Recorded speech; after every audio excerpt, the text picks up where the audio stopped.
Fala galera do canal A Hora do Nocaute. No vídeo de hoje nós vamos comentar um pouco sobre a vitória do Anthony Fluffy Hernandes no final de semana no UFC Fight Night em Las Vegas, né, que aconteceu no Apex, onde ele venceu, né, finalizou de maneira brutal o Dolitze. E tô meio por fora do canal, tava organizando algumas coisas, mas vou lançar esse vídeo agora e depois à noite também prometo vir com outro vídeo para falar um pouco sobre o Shimaev, aproveitando que essa semana é uma semana que antecede o UFC 319, né, que acontece no sábado, e que a luta principal envolve o Duplessis e o Shimaev, fechado? Então, se vocês puderem, deixa o like no vídeo, comenta aí se vocês assistiram a luta do Anthony Hernandes no final de semana, o que vocês acharam, para quem assistiu, é claro. Não se esqueçam de se inscrever, de ativar o sininho e compartilhar um vídeo com um amigo para ele também vir para o canal e fazer parte aí da comunidade e a gente criar uma comunidade ainda mais forte. Fechado? Então bora para a resenha. Galera, temos que conversar sobre o Anthony Hernandes, um cara que rodada após rodada vem se provando a ser de verdade, ser um casca grossa, né? Ele é daqueles caras, né, a lá Merab Dvalishvili, né, que tem um gás interminável.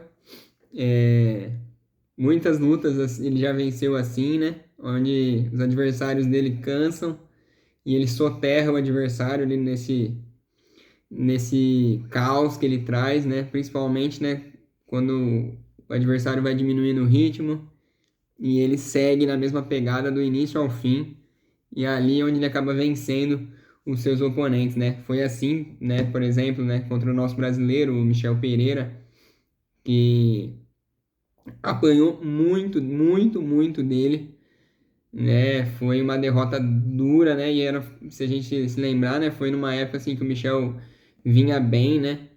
E a gente não esperava que ele fosse perder da maneira que perdeu, né? A gente sabia na época, né, que era uma luta complicada contra o Anthony Hernandes. Porém, ninguém imaginava que ia ser da maneira que foi. E isso já mostra, né, uma força que é o Anthony Hernandes. Mas se a gente lembrar, não foi só essa luta, ou só a luta do final de semana que mostrou a qualidade dele, mostrou que ele é um cara aí pra valer, né? Ele já venceu o Brandon Allen, por exemplo, que venceu aí no UFC 318, né, que venceu o Vettori. Ele perdeu até o primeiro round pro Allen, mas depois soterrou nos outros dois rounds. Venceu o Borriô, que enfrentou o Chara agora no UFC Fight Night em Abu Dhabi, né? Ele finalizou, ele era sendo faixa roxa de jiu-jitsu. Ele finalizou o Rodolfo Vieira, que é condecorado no jiu-jitsu, na faixa preta, ele finalizou dentro do UFC e venceu.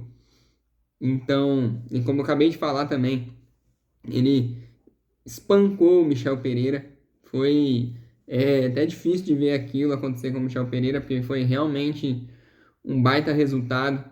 Ele venceu o Kopilov, que acabou de fazer com o main event junto com o Borrachinha também. Ele finalizou o Kopilov. Então, para você ver o nível de enfrentamento que ele tem. E agora ele acabou de vencer o Dolitze, que vinha de 3 vitórias consecutivas. Então, ele vence esse tipo de oponente e mostra que ele é pra valer, ele é forte, tem que estar todo mundo aí de olho nele nessa categoria, porque é um cara muito bom. O que acaba sendo ruim da parte dele, né, e que ele joga um pouco contra ele, é que ele é um cara um pouco low profile, né? Não é um cara que costuma desafiar muito o pessoal. Ele mesmo já disse que não é um cara que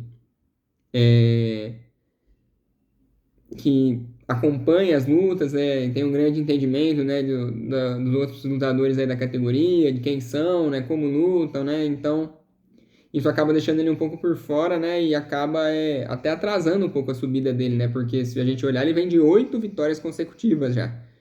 Então, e geralmente, né, um cara que assim tem 8 vitórias consecutivas, geralmente ele tá lá já na porta para disputar o cinturão ali, ou ele já vai disputar o cinturão. Por exemplo, a gente pegar no caso dos pesos penas, por mais que esteja demorando, né? Mas o Evloev lá, que vem de 9 vitórias consecutivas dentro do UFC, tá pertíssimo de disputar o cinturão. E o Anthony Hernandes agora, por exemplo, ele tá ainda subindo de degrau a degrau ainda dentro da categoria. E algumas pessoas falaram, né? Inclusive o R. Cerrudo falou que o UFC tem que marcar o Anthony Hernandes contra o Renier the Reader. Mas aí eu fico na dúvida, né? Será que o UFC marcaria uma luta dessa, sabendo, né, que o cara é mais low profile e tudo mais, e o The Reader vem numa crescente absurda, né? Batendo quem bateu, né? Batendo em caras populares, né? Bonico, Robert Whittaker. E agora, com certeza, o The Reader vai querer mirar pra cima, olhar pra frente ali. Tem a Adesanya na frente, Sean Strickland, né? O Sean Strickland agora não pode lutar, né, porque tá suspenso. Mas tem o próprio Strickland, né, que é o terceiro do ranking. Tem o Imavov, que tá ali envolvido. Tem o Duplessis. Então tem essa galera ali, o Caio ali também seria interessante ali, talvez se o Caio perdesse ali pro The Reader. Então eu acho difícil que o UFC faça essa luta pro Anthony Hernandes. Tô bem curioso mesmo para ver qual vai ser a próxima rodada dele, mas dentro do octógono, né, ele se prova muito capaz, né, e muito forte para estar disputando ali em cima, ali pau a pau com os principais nomes da categoria.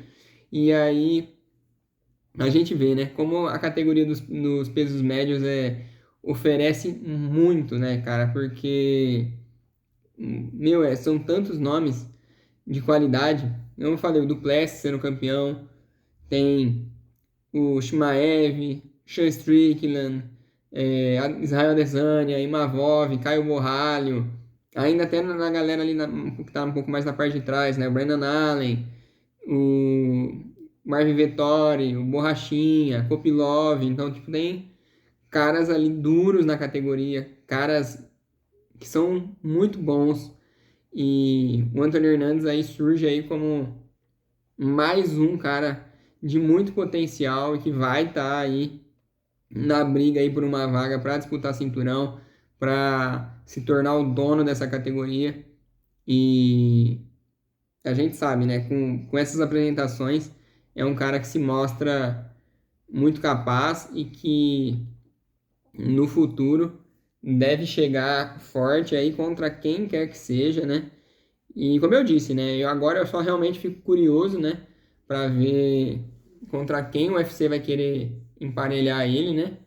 E pra gente poder analisar se ele seria um cara favorito, né? Na próxima luta, se quantas posições ele pode avançar, né? Porque ele, no final, por essa questão dele ser um cara muito low profile, ele acaba fazendo muitas lutas no Apex, onde não tem tanta visibilidade, né? Onde os fãs não acompanham tão de perto, então acredito que tem alguns aí que possam até assistir esse vídeo aí que não conheçam ele. Então, isso pesa também para o UFC, porque o quesito popularidade, né? Apelo, o que esse cara tem de potencial de alcance para vendas e atrair fãs, entra nessa equação, é importante, e ele precisaria se desenvolver um pouco mais nisso, né? Para que aí somasse muito para ele, porque se ele tivesse mais essa parte ao lado dele, ele com certeza talvez estaria até mais bem ranqueado nesse momento e receberia lutas maiores para ele. Mas esportivamente ele vem se provando cada vez mais e acaba que os méritos esportivos, os resultados, as apresentações, do jeito que ele finalizou o Dolittle agora, né, com uma gravata ali, foi brutal. Então, essas coisas vão acabando falando por si só e vão acabando dando palco e espaço para ele. Mas seria interessante que talvez, sei lá, numa próxima rodada coloquem ele num card numerado mesmo, um pay-per-view, ou um Fight Night ele, de peso, onde ele pode estar se apresentando na frente dos fãs aí para aumentar a relevância dele e impulsionar ele ainda mais para essa categoria, porque qualidade como lutador ele realmente tem. Então, se vocês curtiram esse vídeo, já deixa um like, comenta aí o que vocês acham do Anthony Hernandes, se acham que ele tem esse potencial mesmo para no futuro brigar por cinturão, para se colocar entre os tops da categoria, ou se vocês acham que é um cara ali de meio de tabela mesmo, ali que vai fazer essas lutas assim. Não se esqueçam de se inscrever no canal, ativar o sininho. Como eu disse, eu ainda hoje vou lançar uma outra resenha falando sobre o Chimaev, sobre aquela ideia, né, que ele deixou no ar sobre ser triplo campeão. Vamos discutir um pouco isso no próximo vídeo. E não se esqueça de compartilhar esse vídeo com um amigo para a gente aumentar nossa base aqui no canal e deixar um ambiente bem legal e forte aí para a gente discutir sobre UFC e MMA. Fechado? Tamo junto e até a próxima.